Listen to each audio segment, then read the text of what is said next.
Interested in taking a deep dive each week into a compliance or compliance-related topic? Then Compliance Into the Weeds is the podcast for you.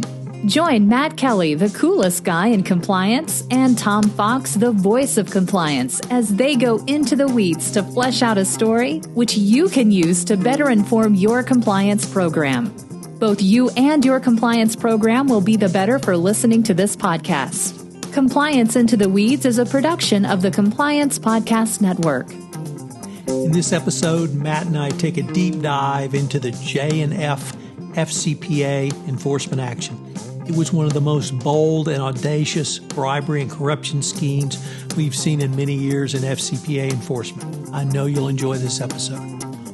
Hello, everyone. This is Tom Fox, the voice of compliance, back again with Matt Kelly, the coolest guy in compliance, for another episode of Compliance Into the Weeds. Unfortunately, this podcast did not exist in 2008 when the Siemens FCPA settlement was announced. But today we have one that's going to be equally bold, equally audacious, and frankly, equally fun. We're going to take out the J&F Investments FCPA settlement. So, Matt, first of all, welcome. And you want to give the listeners a short rendition of the background facts of this case? Yeah, hello, Tom. I'll do my best here, but the facts and the history are so long and convoluted, it's not easy. But so here's what had just happened is that last week, J&F Investments settled its FCPA investigation with the Justice Department and the Securities and Exchange Commission. And J&F will in total pay U.S. regulators $283.3 million. That will include pleading guilty to one count of violating the FCPA on the criminal side, a 3-year cooperation deal, although not a deferred prosecution agreement, a cooperation deal. So J&F Investments and its subsidiaries, we'll get to that in a moment, that they will help prosecutors chase down individuals involved here. The $283 million breaks down to $256.5 million in a criminal penalty that goes to the Justice Department. Half of that will be forgiven because J&F is a Brazilian firm that is also paying the largest anti-corruption settlement, I think, ever down in Brazil, with a $1.4 billion penalty down there. So half of the 256 penalty up here is going to be forgiven and credited to the $1.4 billion that J&F is paying down there in Brazil. And we have a $27 million disgorgement and penalties and interest to the SEC. All of this gets to J&F owns the largest meat packing business in the world called JBS, which has a U.S. subsidiary, JBS USA, which in 2009 bought Pilgrim's Pride, which is based in Colorado, and then tried various other machinations to expand its meat processing empire. But long story short is that J&F Investments is the personal vehicle of one Josley and what is the other one? Wesley Batista, who are business royalty in Brazil. The Batista brothers paid $150 million in bribes to Brazilian banking officials, who then, in exchange, fronted them $2 billion in financing for their corporate empire, which included acquiring Pilgrim's Pride in 2009. I told you all listeners, I said this is going to be long and convoluted, but the bribery schemes preceded the Pilgrim's Pride deal all the way back to 2005. They extended beyond that acquisition all the way to 2017, when the Batista brothers, I think, finally flipped down in Brazil. They basically knocked out on the Brazilian presidents, several different Brazilian presidents who were engaged in corruption. Tom, help me out with other details, because I think we could just go on all day long just on the background. But that's what happened last week to bring J&F Investments to our FCPA attention right now. Right. So just a couple of other slight additions. There were 3 financing vehicles in Brazil that were bribed by the brothers Batista. In addition to Bendez, there was Petros and Caxa. Both held retirement and pension funds of Brazilian workers. So we had state-owned enterprises We had not a lot of detail around the use of the corrupt funds in Brazil. The FCPA order and the Securities and Exchange Commission administrative order focused on the Pilgrim's Pride deal. I started off by saying this was bold and audacious, and it really was. As Matt said, there was $150 million paid to 3 Bendez officials. It was not clear from any of the resolution documents if they shared that money with other government officials, or how that money may have been distributed internally, either to corrupt Brazilian politicians or to political parties in Brazil. But we had $150 million paid to 3 individuals, which of course ain't chicken feed. Then we had numerous other, I think $25 million paid to Caxia and about $75 million paid to Petros officials. We had amazingly enough, these monies were distributed through the U.S. banking system. The payments were made in New York. They were distributed to shell companies through banks in New York. So we had clear U.S. jurisdiction over this. I think for the first time we saw the purchase of a Manhattan apartment as a bribe. That was for one of the officials for Petros, I believe, who came up and actually selected the apartment he wanted. So that was perhaps a new wrinkle on a bribe we had not seen before, Matt. I'm not sure the internal control necessary for that. But the benefit obtained in the financing is not something we had traditionally seen in an FCPA case. Obviously a contract or some other benefit, a tax benefit or something, but to receive funding at that level was unique. But the uniqueness continued rather with the Pilgrim's Pride transaction. And here J&F bought Pilgrim's Pride, which was at that point a Texas chicken processor, out of bankruptcy in Texas. And then they consolidated it with some other meat and chicken packing, processing properties to create their U.S. empire, J&F USA, which was headquartered in Colorado. But the commingling of funds was really detailed in the SEC order. And you want to maybe walk through that a little bit? Yeah, this was really, to me, the interesting part. Although, before I forget, I'm going to get back to the apartment in New York as a bribe, because there is an internal control issue there. But what had happened here, and what I thought was so shocking, was that when JBS USA acquired Pilgrims, it essentially had such a interwoven, overlapping oversight structure and managerial structure that, to me, it's hard to see where Pilgrim's Pride began and where JBS ended and vice versa. Just for example, so Wesley Batista was a board member of JBS and CEO and board member of JBS USA and chairman of the Pilgrim's Board of Directors and Compensation Committee. And JBS USA was the majority owner of Pilgrim's Pride. Meanwhile, Josley Batista was CEO and chairman of JBS, but not JBS USA. That was his brother. But Josley was on the board of JBS USA, and he was a member of Pilgrim's Board of Directors, although not the chairman of that board, and neither of them were CEO of Pilgrim's Pride. But already I've twisted everything into a pretzel here trying to figure this out. Meanwhile, on an operational level, Pilgrim's Pride and JBS USA were sharing office space. They were sharing financial reporting IT systems. They were sharing accounting policies and training materials. Several key executives, who were not the Batista brothers, but several key executives held roles in both businesses. 6 of the 9 people on Pilgrim's board in the 2010s had ties to JBS.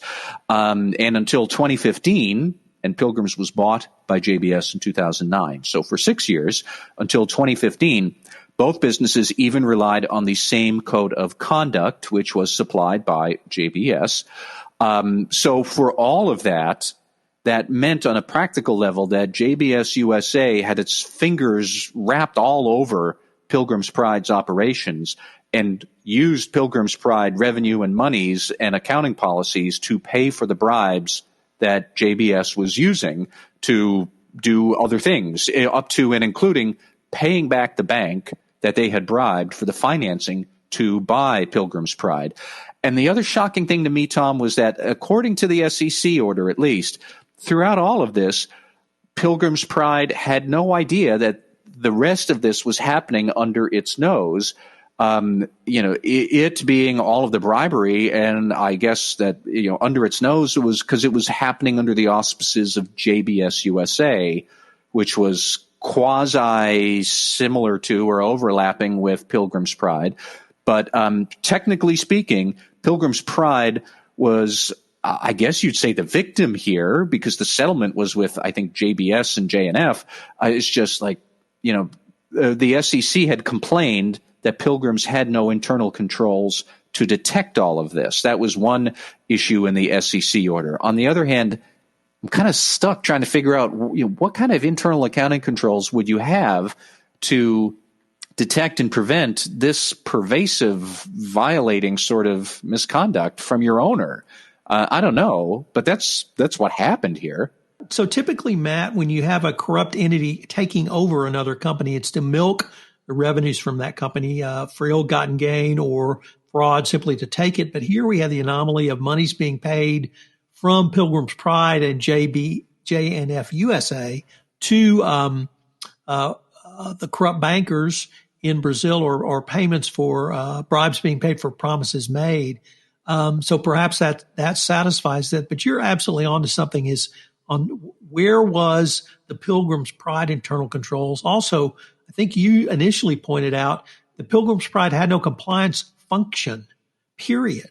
Although they shared this code of conduct, they had no separate code of conduct. They're a U.S. listed company without their own code of conduct, without compliance policies and procedures, without even a compliance function.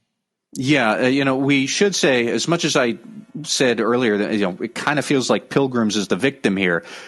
Only kind of, because as late as 2018, so this is 9 years after JBS acquired them from bankruptcy, at least 1 year after the Bautistas had disclosed to Pilgrims, we're as corrupt as the day is long, we're cooperating with Brazilian regulators, we're leaving the board, have fun.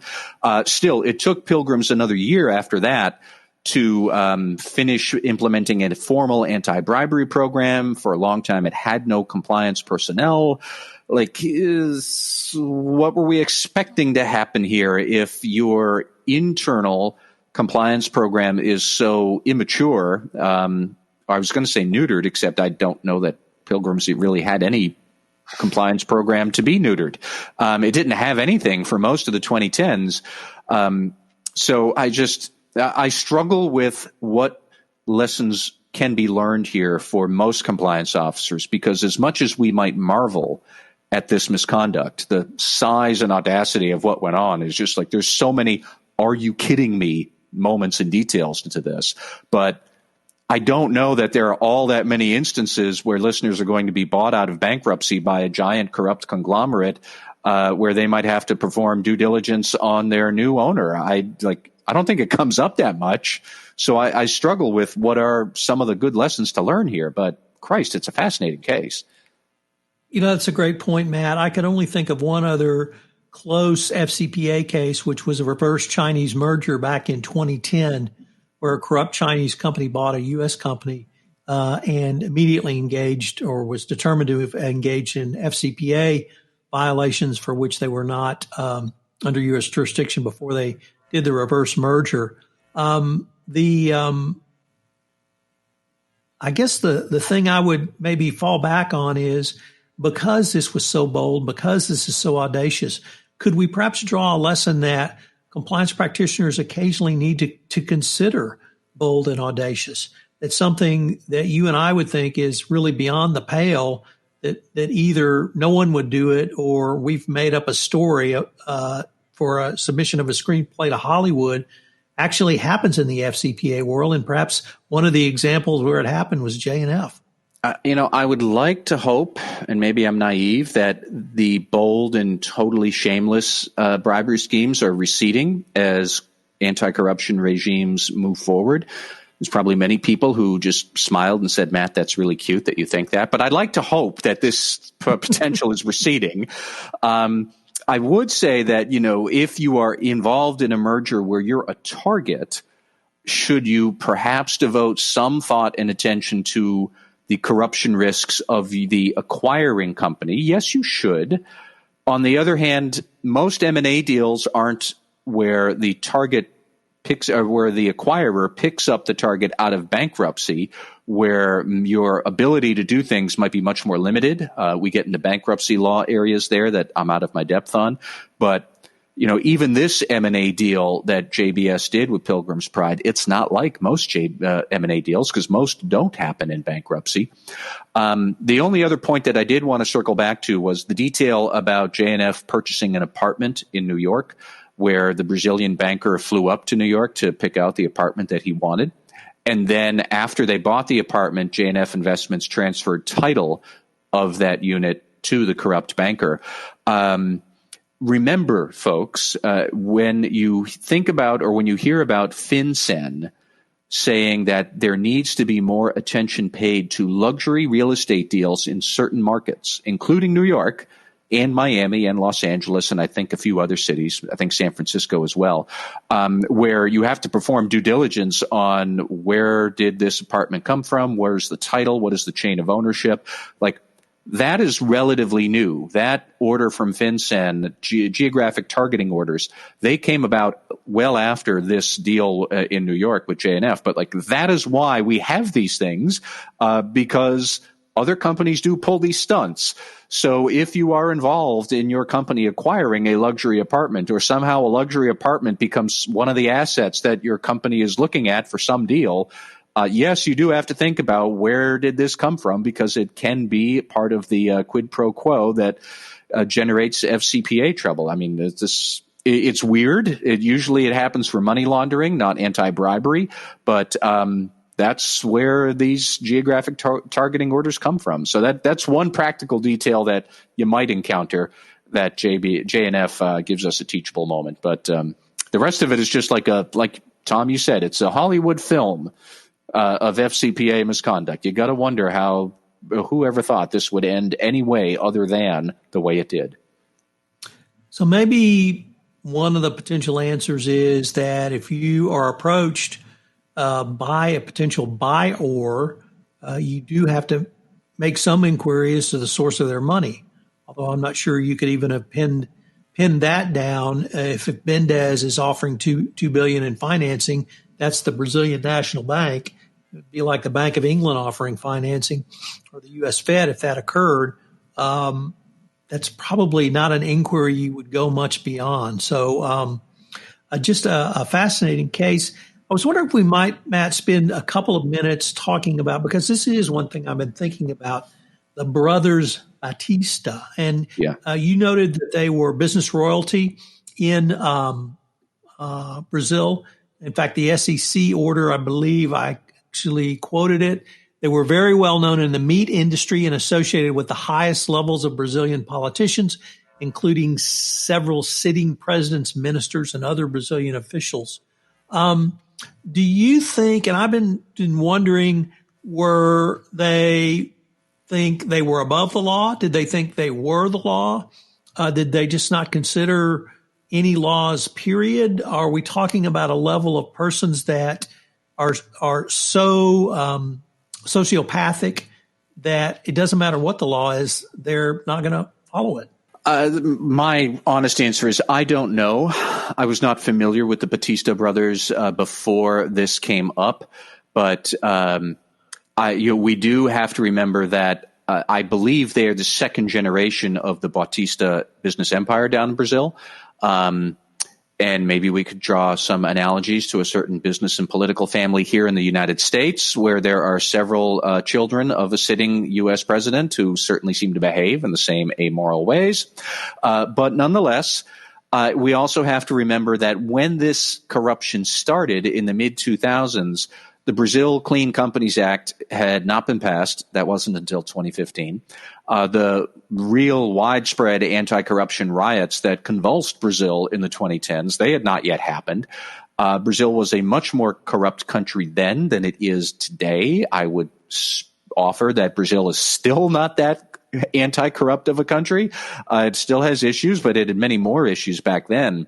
So, as I was reading it, I actually was thinking this was like the inverse of a state-owned business. This was more like a business-owned state.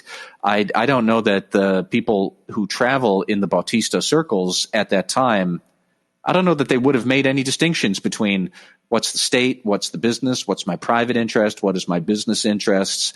They just saw that, this is a predatory exercise of power to increase your wealth, and anything goes, which, we still see strains of that here in the United States too. So it is what it is. Well, Matt, perhaps the final word might be something along the lines of J&F and now enters the pantheon of completely over-the-top FCPA cases that if you and I told someone these stories, they would look at us and say, no one would. That's very possible, Tom. I'm going to give our readers a teaser because the Wall Street Journal announced today that Goldman Sachs has reserved $2.8 billion for its 1MDB settlement. So if not next week, look forward to our discussions of that case, listeners. Yes, indeed. Hello, everyone. This is Tom Fox again. I'd like to thank you for listening to this episode of Compliance Into the Weeds. If you have any questions, you can email me at tfox@tfoxlaw.com. You can email Matt at mkelly@radicalcompliance.com. Also, check out the show notes where I have additional resources available in forms of blog posts written by Matt or myself. I hope you'll join Matt and I again next week where we take another deep dive, literally going into the compliance weeds. Compliance Into the Weeds is a production of the Compliance Podcast Network and a proud member of C-Suite Radio. We look forward to visiting with you again.